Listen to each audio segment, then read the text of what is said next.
예, 반갑습니다. 배지대학교 김형준입니다. 반갑습니다. 이제 가을로 접어들어서 가을비가 내리고 날씨도 이제 변화되고 있습니다. 오늘 제가 한 1년 전인가? 1년 전에 여기서 토론한 기억이 나는데요. 우리 남도구 기념 사업회에서 좋은 주제를 가지고 이렇게 또 초대해 주셔서 우리 김강두 원장님 감사드리고요. 제가 맡은 파트는 이제 이재명 정부와 관련된 평가 그리고 이제 과제입니다. 제가 미국에서 아이오와라는 대학, 유니버시티 오브 아이오와에서 정치학을 전공을 했었는데요. 그 대학이 조금 다른 대학이랑 좀 틀린 게 우리 대학은 이제 퀀터테이티브 애널리시스 쪽에 굉장히 특히 이제 엠피리컬 데이터를 가지고 정치 현상을 많이 연구하는 그런 전통을 갖고 있어요. 그래서 제가 박사과정에 들어가서 처음 우리 체어맨들이 학생들을 이제 쭉 그때 PhD 캔디데이트를 다 모아놓고 한마디가 생각이 납니다. 너희들은 폴리티컬 사이언티스트다 이거예요. 그러니까 하버드 대학교는 정치학이 디파트먼트 오브 가버먼트로 돼 있어요. 그런데 우리 정치학은 폴리티컬 사이언스라고 그러잖아요.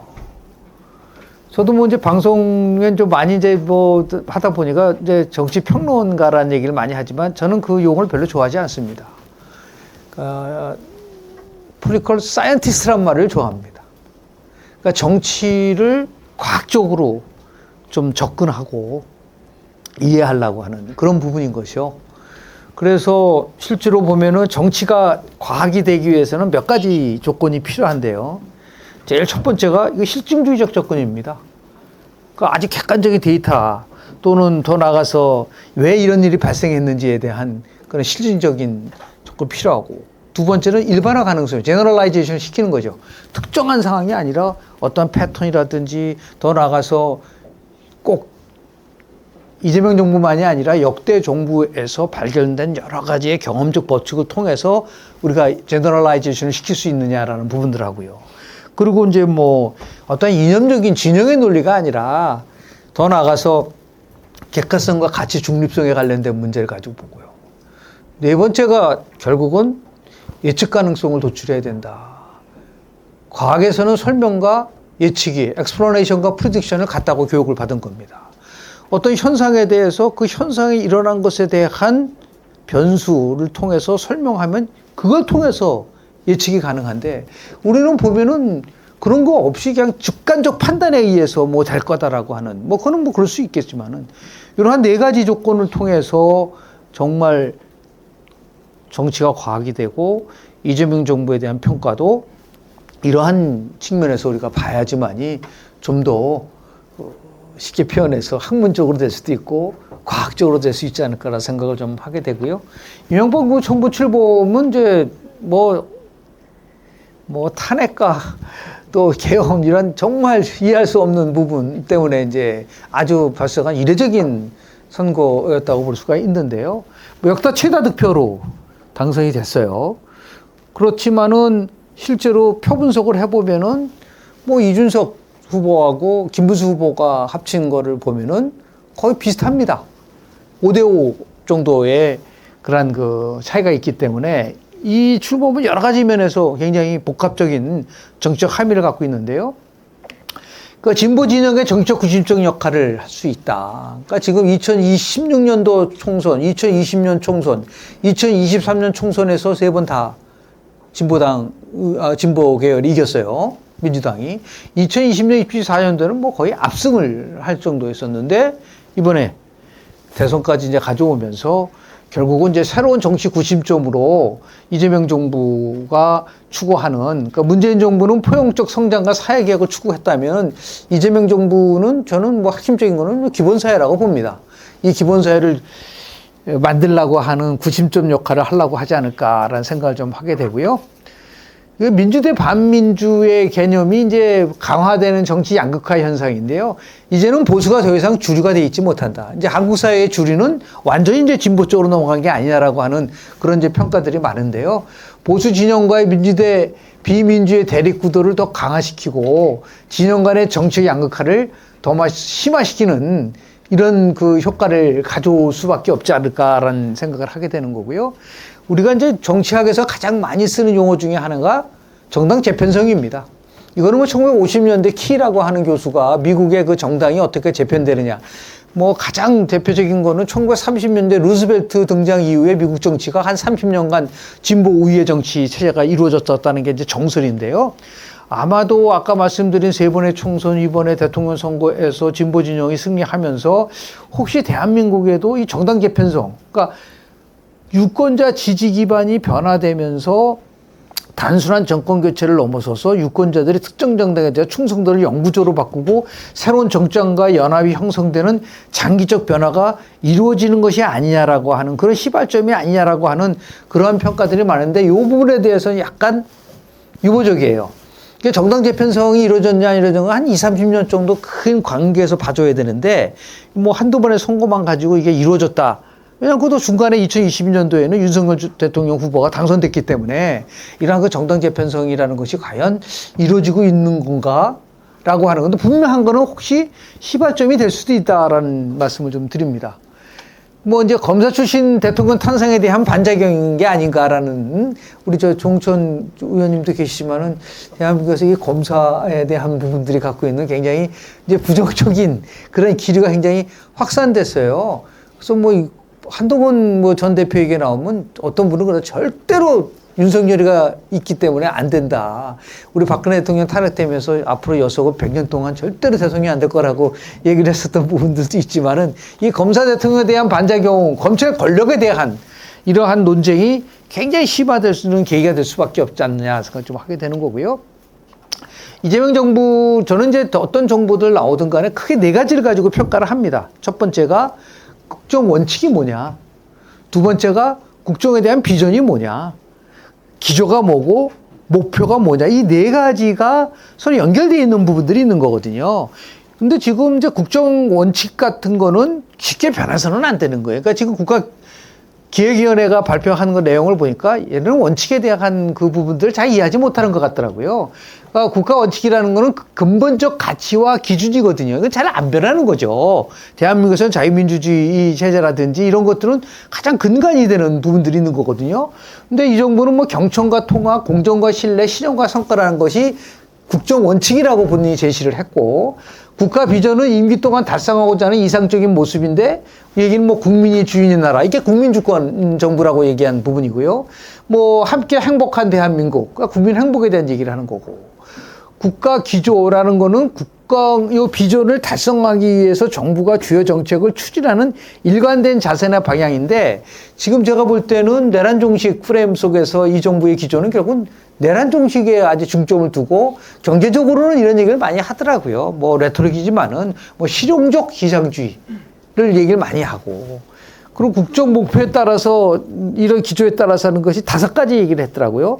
국민이 하나가 되는 정치 포함해서 이 국익 중심의 외교안 뭐 이 5가지를 얘기를 하고 있는데 이게 굉장히 상충돼요. 어떤 때 보면은 예를 들어서 국민이 하나 되는 정치를 만들겠다고 하면서 내란에 대한 것들은 강력하게 얘기를 하고 있고, 내란 특별법도 만드는 게 왜 위헌이라는 얘기를 하고 있고 이렇거든요. 그다음에 실제로 국익 중심의 외교 안보, 이게 과연 지금 국익 중심으로 이루어지고 있는 것인가에 대한, 뭐 오늘도 뭐 유엔 총회에서 했던 연설 정도를 보면은 고개를 갸우뚱하는 부분들이 좀 많아요. 지금 따지면은 외교 핵심은 뭐냐면 북한은 완전히 핵을 인정하고, 그렇죠? 그리고 뭐 동결하고 축소하고 비핵화한다고 그러는데 김정은 위원장이 바로 대답을 주더라고요.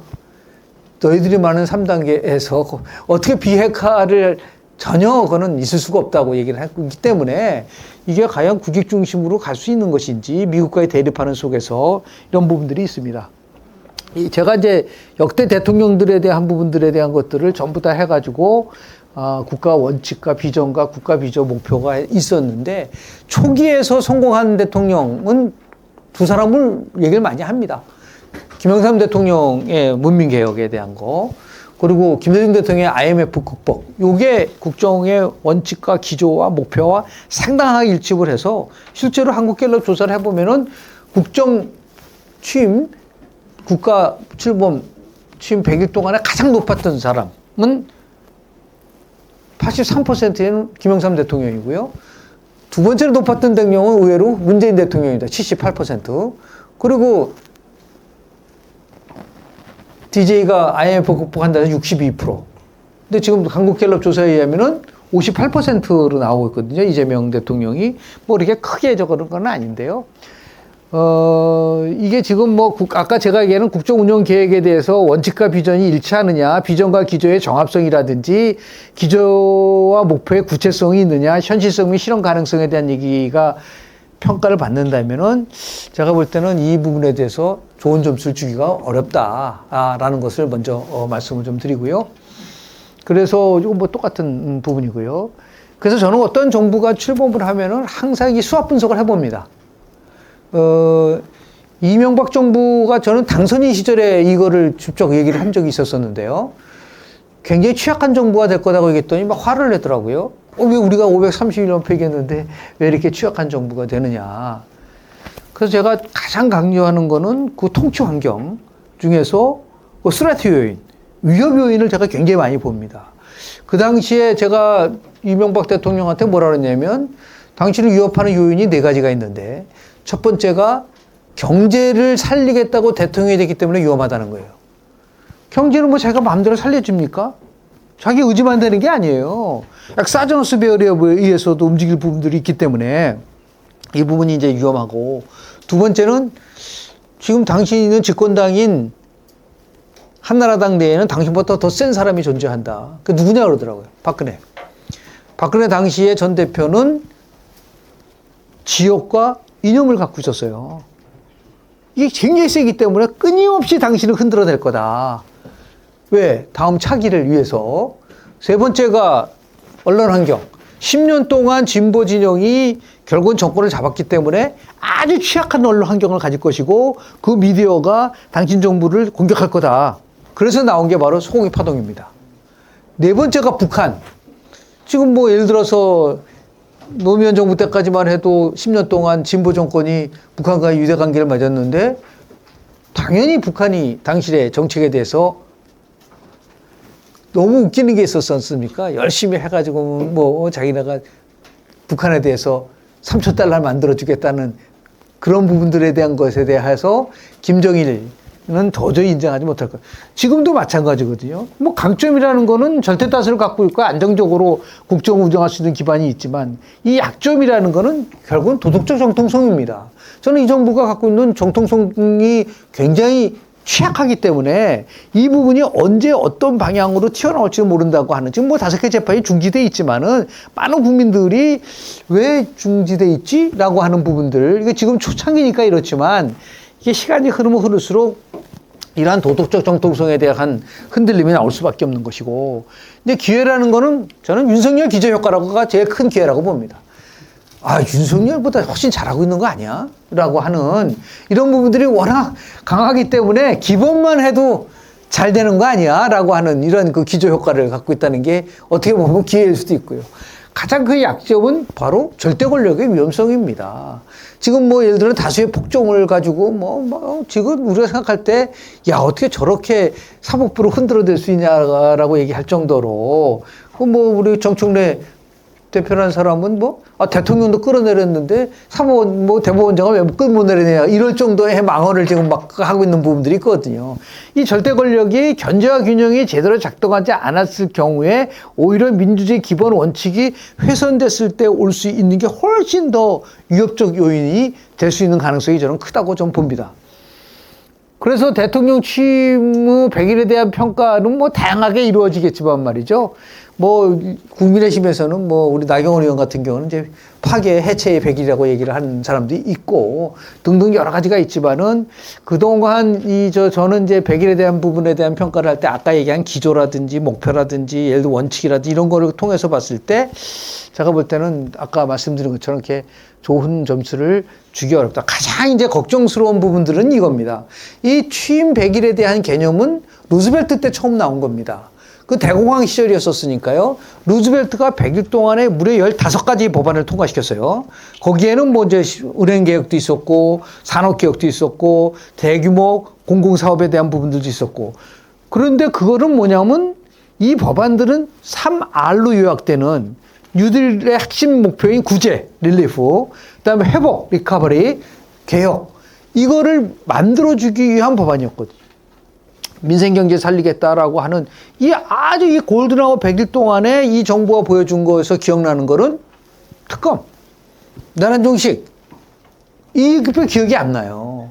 오히려 이런 것들이 지금 왜 저렇게 그쪽에다가 집중을 하는지에 대해서 오히려 거꾸로 갔었으면은 본인은 협치를 굉장히 얘기하고 통합을 굉장히 많이 하고 실용을 굉장히 많이 얘기하는데 실제 100일 동안 나왔었던 거는 뭐 통합은 뭐 분열되어 있는 부분들이 또 그냥 강하고, 그리고 뭐 실용이라는 것보다도 이념적 지정 논리가 훨씬 더 강하게 작동되고 있는 부분들도 있기 때문에 제가 볼 때는 그렇게 좋은 평가를 주기가 이제 어렵다고 좀 보고요.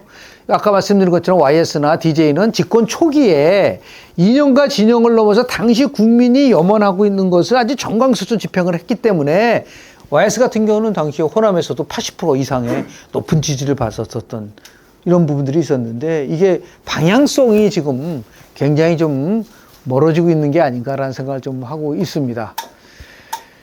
그래서 이제 제가 다른 글에서는 이제 국민주권 정부란 말을 많이 쓰고 있는데, 이 정부가요, 이제 국민주권에 대한 것들을 인사라든지 특별 사면이라든지 그동안 통과시킨 법안이라든지 사법부 공적에서 보면은 전부 다 국민주권의 정신은 다 사라지고 있다. 이런 것이 지금 이제 이재명 정부가 안고 있는 100일 동안 안고 있는 한계가 아닌가라는 생각을 좀 하게 합니다. 이게 뭐 이제 특사에서 뭐 지금 보역 중인 조국 전 혁신당 대표가 포함됐는데요. 이 국민주권의 핵심이라는 것은 모든 권력이 국민으로부터 나오면 법치주의는 그 권력 행사를 통제하는 기본 원칙인데, 이거 뭐 형기 절반도 채우지 않은 상태에서 마치 대선 때 자기를 도와줬기 때문에 줄 수밖에 없다라고 하는 그런 논리로, 또 어떤 때는 이게 통합이라고 말도 안 되는 얘기를 하고 있는데, 오히려 이런 부분들은 국민 정신에 위배되는 게 아니냐라는 생각을 하게 되고요. 방송 3법을 의결했는데 이 또 검찰청 폐지하고 이 모든 것들이 전부 다 뭔가 이게 좀 일부에서는 그런 얘기를 하더라고요. 저도 그렇게 보는데 뭐 굉장히 오히려 굉장히 강한 것처럼 보이지만은 오히려 불안하고 그런 두려움이 있는 게 아니에요. 저는 내란 재판부가 얘기 나오는 순간 이거는 뭐 내란 문제와 관련돼서 오히려 무죄 받는 거 아니야? 그러다 보니까 거기에 대한 걸 막기 위해서 내란 특별재판부를 만들려고 그런 것이 아닌가라는 얘기를 하게 되는 거고요. 뭐 방송 3법이라는 거는 뭐 고용지배 구조를 바꾼다고 얘기하지만은 결국은 방송에서의 언론 노조가 모든 이제 그 방송, 특히 공영방송을 다 장악할 수밖에 없게끔 만들어버린 것들. 그리고 또 유연적인 요소는 그게 이제 새롭게 구성되는, 예를 들어서 방송의 이사진이라든지 대통령, 뭐 사장을 바꿔야 되는데 이 법이 통과를 해서 3개월 내에 해임시킨다라는 그 부분이 이게 과연 맞는 건가? 그거는 뭐 유연적인 요소가 충분히 있는 부분들도 좀 있는 거라고 보고요. 이 대법원장과 관련된 이 부분은 우리가 생각할 때 조금 이 정부가 거의 이성을 잃어가고 있는 부분이 아닌가라는 생각을 좀 할 정도고요. 한마디로 이제 다수의 폭족으로 인한 이제 선출 독재의 길로 접어들었다라고 우리가 선정을 내릴 수밖에 없고요. 그래서 왜 이렇게 선출 독재가 나왔느냐는 거는 우리 허민 기자님도 오셨지만 어저께 문화예고 데이비드에 자세하게 선출 독재가 내오는 그 과정의 그 세 가지 이유에 대해서 자세히 글을 썼는데요. 여하튼 지금 이 선출 독재를 넘어서서 우리 이제 국민 주권의 원리를 실현하기 위한 구체적 방법 중 하나가 이 상권 분립인데, 오히려 상권 분립을 훼손시키니까 본인이 얘기하는 기조를, 원리를 다 스스로 훼손시키고 있는 부분이 있기 때문에 이거를 어떻게 해결할 것이냐. 다만 퍼즐이 있는 거예요. 그러면 국민들은 어떻게 생각을 하고 있을까? 저는 이제 정부라든지 정치 지인들 여러 사람한테 평가를 할 때 여론조사를 많이 활용을 하고 있는데요. 뭐 정당 지지라든지 뭐 대통령 국정운영 지지도 이런 것도 중요하지만 제가 굉장히 관심 있게 보는 그 지표는 뭐냐면 대한민국이 올바른 방향으로 가고 있는가, 이 지표입니다. 미국도 그 지표를 굉장히 중요하게 여겨요. 그래서 미국이 올바른 방향으로 가고 있는가라는 그 수치가 40% 이하로 떨어지면 그건 정권 교체된다라는 게 정설입니다. 지난 2016년도에 취임한 트럼프 대통령이 4년 만에 바이든한테 졌어요. 그거 굉장히 예상하지 못했던 결과였거든요. 그 당시에 미국이 올바른 방향으로 가고 있느냐라는 그 조사에서 35%밖에 안 나왔어요. 근데 지금 트럼프 대통령에 대한 조사를 했는데 무려 71%가 미국은 올바른 방향으로 가고 있지 않다라고 얘기를 하고 있습니다. 보수 진영조차에서도 공화당을 지지하는 사람들조차에서도 지금 트럼프가 올바른 방향으로 가고 있지 않다는 지지율이 굉장히 높게 나와요. 이게 이제 앞으로 향후 이제 미국 정치의 큰 아킬레스건이 될 수 있는데 MBS라고 4개의 여론조사 기관이 2주마다 한 번씩 발표하는 조사가 있습니다. MBS 조사. 9월 1주 조사에서 대한민국이 올바른 방향으로 가고 있는가라고 봤을 때 62%가 올바른 방향으로 가고 있다고 얘기를 했어요. 굉장히 높은 겁니다. 62% 정도면. 그러면 제가 지금 얘기했었던 여러 가지 이런 기조라든지 더 나가서 100일에 대한 평가 이런 부분들을 보면은 이렇게 높게 나올 수가 있나라고 할 정도인데 이 괴리를 우리가 어떻게 설명을 할 수 있느냐. 다만 뭐 여론조사가 다 정확하게 맞다고 볼 수는 없지만 분명한 거는 현상적으로는 높지만 지금도 뭐 조사 보면은 대통령 국정운영 지지도 어저께 리얼미터 조사에서는 53%예요. 긍정이 2주 연속 떨어지고 있습니다. 그 추세. 그러니까 결국은 이런 트렌드를 봐야 되는데 이 트렌드가 제가 지금 얘기했었던 이 100일에 대한 평가를 포함해서 이 정부가 갖고 있는 여러 가지 그 수학 분석을 통해서 가온 거를 보면은 국정 운영의 방향성에 대한 것도 점점 떨어질 가능성이 저는 있고 특히 이제 간세 협상은 엄밀하게 따지면은 실패한 협상이잖아요. 저는 처음에 의아하게 생각했어요. 왜냐하면 합의문을 쓰지 않을 정도로 성공적이다 그러면 합의문을 쓰면 되죠. 성공했다는데 왜 합의문을 안 쓰지? 이거는 진짜 일종의 그 말장난 아니냐라는 생각을 하게 됐는데 뭐 그 여실히 이제 나옵니다. 그래서 뭐 정치하고 골프는 좀 비슷한데요. 결국 핸디만큼 나오는 겁니다. 그래서 이 정부가 보여준 이제 여러 가지 그 외교적으로 봤을 때는 굉장히 이제 고난의 역사가 되지 않을까라는 생각을 좀 하게 되는 거고요. 그래서 이재명 정부의 100일은 한마디로 자신의 국정 운영 비전인 국정 주권 정부 포기로 저는 평가를 하고 있고, 물론 이제 뭐 혼용무도라고 얘기하는 송원석 국민의힘 대표도 얘기를 하고 있지만 이런 부분들이 있는 거고요. 그럼 이제 전망은 어떻게 할 거냐? 전망과 예측은 좀 다릅니다. 이 전망이라는 것은 불확실을 고려해서 미래에 대한 가능성, 방향성, 흐름을 제시하는 거고 여러 변수와 시나리오를 바탕으로 만들어지는 거고요. 예측이라는 거는 특정 시점에 단 하나의 구체적인 미래 결과를 단정적으로 제시하는 것인데 그거보다는 이제 그 전망에 대한 것을 토대로 해서, 그러니까 예측이 무엇이 될 것에 대한 단정적인 답이라면 전망은 어떻게 될 수 있을 것인가에 대한 흐름과 가능성을 다룬다는 말씀을 좀 드립니다. 그래서 이재명 정부의 향후 성과나 방향을 전망하기 위해선 이 다음 같은 요소들을 종합적으로 분석을 해야 되는데요. 아까 얘기한 국정운영 계획 및 정책 분석이 얼마만큼 제대로 이루어졌느냐. 더 나아가서 이제 내부 역량 및 통치 스타일에 대한 거, 리더십에 대한 거, 제일 중요하게 여기는 것이 이겁니다. 저는 이제 예측을 할 때, 이 정부 어떻게 갈 것이다 예측을 할 때 많이 쓰고 굉장히 중요성 있게 다루는 게 바로 국정운영 최고 책임자의 커그니티브 스트럭처입니다. 인식 체계가 어떻게 되어 있냐라는 거. 이거는 뭐 미국에서는 뭐 거의 고전적인 거예요.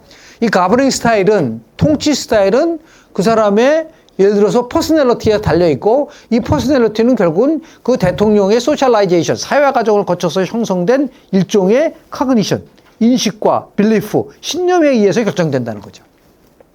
우리 역대 대통령, 특히 박근혜 대통령, 윤석열 대통령이 취임했을 때 제가 아주 강도 높게 비판하고 이거는 위험하다고 얘기를 많이 했는데요.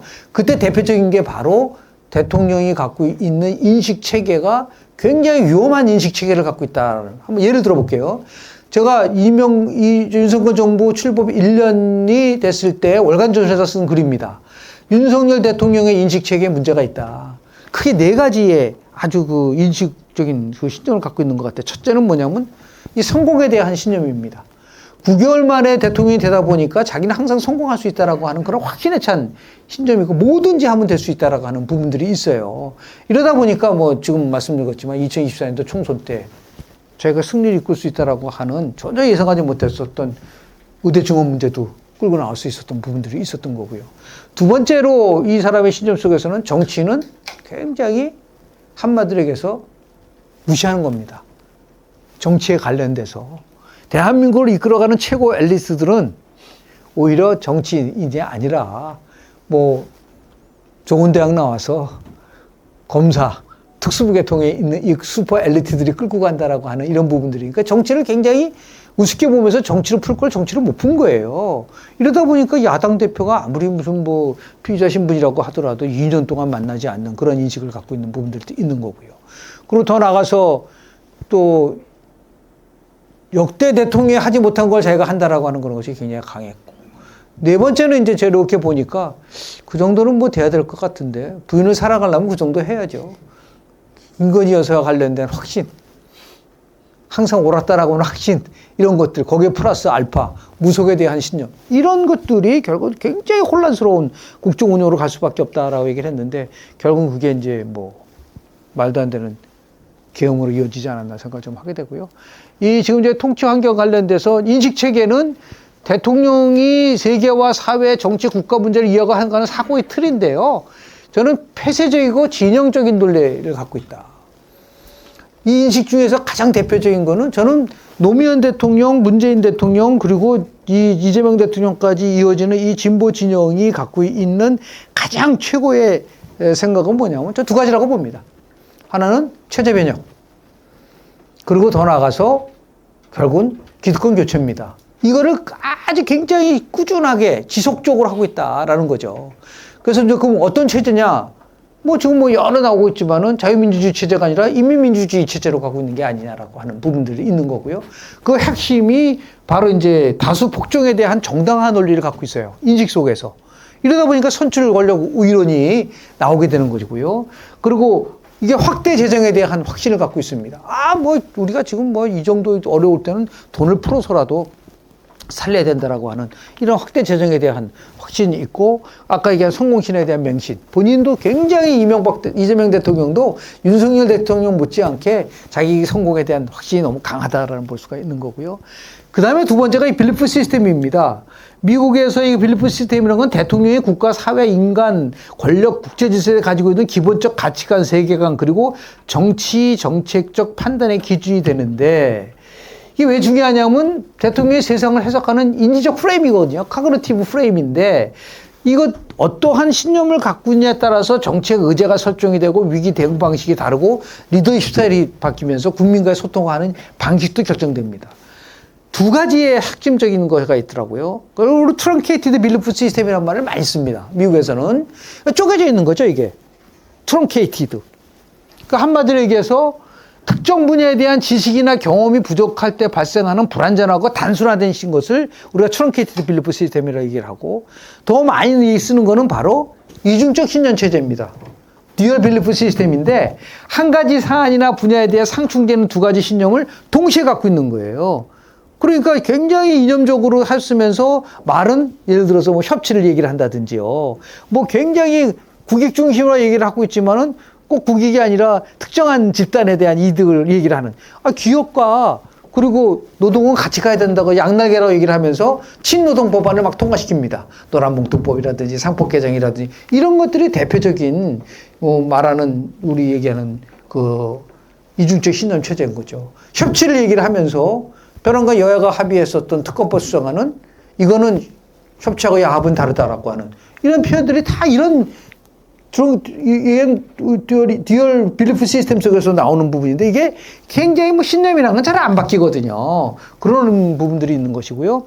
이 리더십 스타일이라는 거는 결국은 대통령의 국가를 이끌어가는 능력과 방식인데, 이 사람은 대통령이 직접 소통하는 방식을 굉장히 좋아하는 것 같아요. 뭐 타운홀 미팅을 한다든지, 뭐 100일 기자회견을 한다든지, 이런 것들이 다 이제 직접 소통을 한다고 하는데, 결국은 모든 대한민국 대통령이 갖고 있는 공통점은 만기칠람 리더십입니다. 본인이 다 해야 돼요.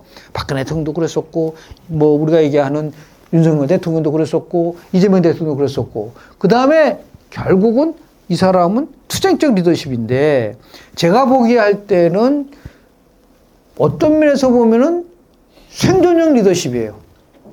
어떤 생존을 하기 위해서 그 순간을 급하게 모면을 한다든지, 이거를 여기서 새롭게 자기가 큰 그랜드 전략을 가지고 하는 게 아니라 순간순간에 위기를 극복하려고 하는, 그러니까 택티컬인 거죠. 전술적인 거에만 능한 사람인 겁니다. 그러다 보니까 언행불일치가 굉장히 많이 나타나는 거예요. 이게 바로 생존하기 위해서 나온 하나의 그 리더십 스타일인가 아닌가라는 거. 그러다 보니까 어떤 일이 벌어지냐. 미국에서는 대통령 평가할 때 딱 두 가지를 봅니다. 컴피턴스, 능력, 그 다음에 인테그리티, 진정성이 있느냐 없느냐. 이 두 가지를 보는 거거든요. 이 진정성이 결여되어 있다. 왜냐면 말이 막 다르니까. 그리고 사람 만날 때마다 다르고 그러니까. 이런 부분. 지금 이게 바로 이재명 대통령이 트럼프 대통령의 관계 속에서 진정성을 의심받는 그런 상황으로 치닫고 있는 것이 아닌가라는 생각을 좀 하게 되고요. 조셉 나이가 쓴 책 중에서 이 소프트 파워라는 책은 아마 많이 인용이 됩니다. 최근에 이제 하드 파워와 소프트 파워를 결합한 거를 스마트 파워라고 얘기를 하는데요. 이 스마트 파워가 절대적으로 필요하다. 성공한 대통령이 되기 위해서는. 뭐 하드 파워는 힘을 가지고 막 끌고 가는 거니까. 이건 누구나 쓰는 거죠. 하드 파워는. 그런데 이 소프트 파워가 굉장히 중요한데 설득을 하고 상대방에 대한 이해도 높이고 따라오게 하는. 근데 제가 보면 이 소프트 파워에서 요소를 크게 세 가지를 얘기를 합니다. 하나는 소통이고 비전인데 가장 결정적으로 제일 중요한 게 뭐냐? 바로 감정지능이란 말 씁니다. 이게 어떤 걸 얘기를 하냐면 대통령이 리더십을 발휘할 때 자기의 감정을 통제할 수 있어야지만이 소프트 파워를 발휘할 수 있다는 거예요. 그런데 윤석열, 이재명 다 감정지능이 너무 낮습니다. 제가 봤을 때는 이게 감정적인 거예요. 이게 지금 치명적으로 아마 약점으로 작용될 가능성이 굉장히 크다. 그래서 조셉 나이는 뭐냐면 하드 파워와 소프트 파워가 결합되면서 나오는 스마트 파워의 핵심은 뭐냐면 맥락 지능이라는 말씀입니다. 컨텍스트. 우리가 처해 있는 맥락에 대해서 얼마나 정확하게 이해하고 거기에 맞는 실용은 현실에 입각하는 거예요. 그냥 진영의 일만 넘어서는 게 아니라 우리 대한민국이 처해 있는 부분은 뭐냐면 북한이 핵을 고도화시켰고 핵무장 국가로 인정받으려고 하는 부분이 있고 그리고 김정은은 더 이상 대한민국이랑은 통일을 원하지 않는다. 적대적 두 국가다 얘기를 하고 이런 그 맥락이잖아요. 그런데 지금 나온 거 보면은 예를 들어서 축소하고 동결하고 축소하고 비핵화한다라고 하는 그 지금 3단계 얘기를 했어요. 맥락을 이해하지 못하는 거예요. 그럼 재래식 무기를 우리가 훨씬 앞서지만 비대칭 전략에 의해서 북한의 핵에 대해서 그러면 어떻게 얘기해? 외국 군대라는 말을 썼어요. 외국 군대 문제가 아니죠. 이거는 동맹에 대한 문제잖아요. 이렇게 핵위협 속에서 대한민국이 어떻게 이걸 극복할 수 있느냐라고 하는 그 맥락적 이해가 거의 없다. 그래서 스마트 파워를 쓰지를 못할 것이다 라고 예측을 해보는 그런 지경에 이르렀다고 좀 보고요. 이 통치환경이라는 거는 결국은 이제 딜레마에 빠졌는데 하나는 절대 권력의 딜레마. 이게 다 할 수 있을 것 같죠. 그러나 이 절대 권력은 결국은 절대 부패하게 되고 절대 독재를 갈 수밖에 없는 부분들이 있는 것이고. 근데 경제 살리기 딜레마. 저는 이 정부가 1차적으로 어려움이 오는 부분은 경제라고 봅니다. 또 잠재 성장률이 지금 거의 1%대에 떨어져 있는 거고 올해 한국은행이 0.9% 성장. 관심 있는 부분은 이 청년 실업률이 너무 높다. 그리고 더 나가서 지금 부동산 정책도 과연 우리 오세훈 시장도 얘기했지만 공공주도의 공급이 과연 가능하냐. 오세훈 시장은 얘기했어요. 통상적으로 딱 분석을 해보니까 공공주도한 건 2.2%밖에 안 된다. 민간주도가 돼야 되는데 여기는 LH 중심으로 해가지고서 공공주도로 가겠다는 그 자체가 부동산 정책을 과연 잡을 수 있는 것에 대해서 의심스럽다고 얘기를 하는 거가 있는데요. 결국 이제 경제 살리기에 대한 문제고 이 내란 정식이 모든 거를 내란 정식으로만 가니까 국민들이 뭐냐. 퍼티그. 정치에서 가장 중요한 부분은 퍼티그, 피로감을 느낀다는 거예요. 계속해서 끊임없는 이 내란과 관련된 부분들이 있으니까.